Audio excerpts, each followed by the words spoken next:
ಡೋರಿಗಳು ಮಾಡಿದಾಗ ಕೆಳಗಡೆ ಗುಂಜು ಗುಂಜು ಕಾಣುತ್ತೆ, ಆವಾಗ ಫಿನಿಶಿಂಗು ಚೆನ್ನಾಗಿ ಕಾಣಲ್ಲ. ಸ್ವಲ್ಪ ದಿವಸ ಆದಮೇಲೆ ತುಂಬ ಎಳೆ ಎಳೆ ಎಲ್ಲ ಬಂದುಬಿಡುತ್ತೆ. ಆವಾಗ ಅಯ್ಯೋ ಮೇಡಮ್ ಈ ಥರ ಆಗಿಬಿಟ್ಟಿದೆ, ಇದನ್ನೆಲ್ಲ ನೀಟಾಗಿ ಕಟ್ ಮಾಡಿಕೊಡಿ ಅಂತ ಮತ್ತೆ ರಿವರ್ಸ್ ತೊಗೊಂಬರ್ತಾರೆ. ಇಲ್ಲ ತೆಗೆದು ಬೇರೆ ಬೇರೆದು ಕೊಡಿ ಅಂತ ಬೇರೆ ಹಾಕ್ಕೊಡಿ ಅಂತ ತೊಗೊಂಬರ್ತಾರೆ.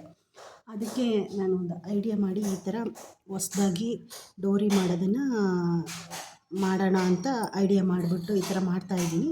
ನೋಡಿರಿ, ಇದು ಎಲ್ಲೂ ಗುಂಜು ಕಾಣಲ್ಲ.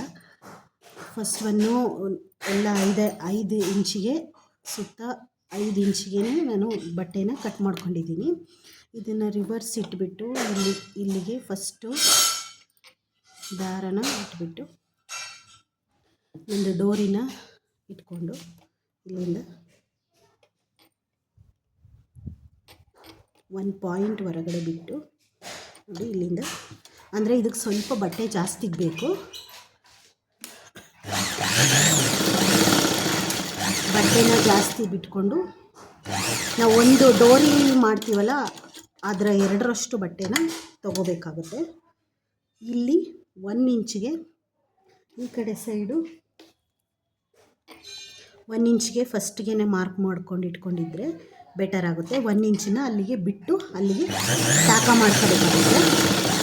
1 ಇಂಚ್ಗೆ ನಾನು ಟಾಕ ಮಾಡಿ ತೆಗಿತಾ ಇದ್ದೀನಿ.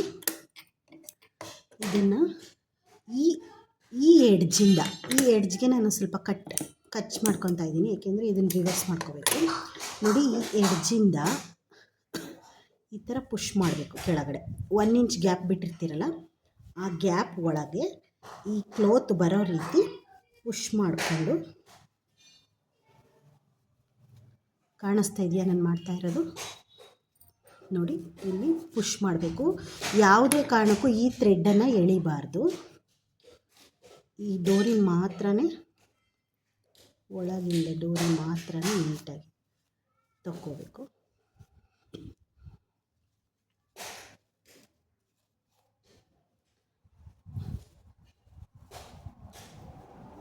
ಈ ಥ್ರೆಡ್ಡು ಇಲ್ಲೇ ಕಾಣಿಸ್ತಾ ಇರಬೇಕು.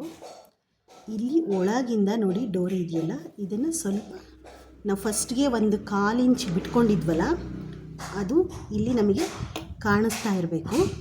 ಇಲ್ಲಿ ಕಾಣ್ತಾ ಇರಬೇಕು ನೋಡಿ, ಇಲ್ಲಿ ಕಾಣ್ತಾ ಇರಬೇಕು ಅದರೊಳಗಡೆ. ಅದನ್ನು ನೀಟಾಗಿ ಹೀಗೆ ಎಳ್ಕೊಂಡು ಈ ಎಡ್ಜಿಗೆ ಜೋಡಿಸ್ಕೋಬೇಕು. ಜೋಡಿಸ್ಕೊಂಡು ನಾವಿಲ್ಲಿ 1 ಇಂಚಿಗೆ ಬಟ್ಟೆ 1 ಇಂಚ್ ಗ್ಯಾಪ್ ಬಿಟ್ಟಿರ್ತೀವಲ್ಲ, ಆ ಗ್ಯಾಪನ್ನು ಈಗ ಅದನ್ನು ಸ್ಟಿಚ್ ಮಾಡ್ಕೋಬೇಕು.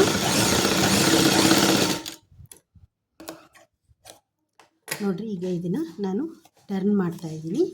ಈಗ ನೋಡಿ, ಎಲ್ಲೂ ನಾನು ನಿಮಗೆ ಗೊತ್ತಾಗಲಿ ಅಂತ ಸ್ವಲ್ಪ ದೊಡ್ಡದಾಗಿ ಮಾಡಿ ತೋರಿಸ್ತಾ ಇದ್ದೀನಿ.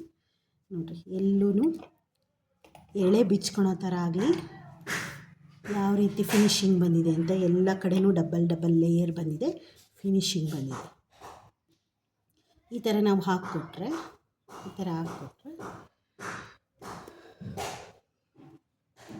ಎಳೆಗಳು ಕಾಣೋಲ್ಲ. ಇದು ನೀಟ್ ಫಿನಿಶಿಂಗ್, ಪಕ್ಕಾ ಫಿನಿಶಿಂಗ್. ಈ ಥರ ಟ್ರಿಕ್ಗಳನ್ನು ನೋಡೋದಕ್ಕೆ ನಮ್ಮನ್ನು ಫಾಲೋ ಮಾಡಿ.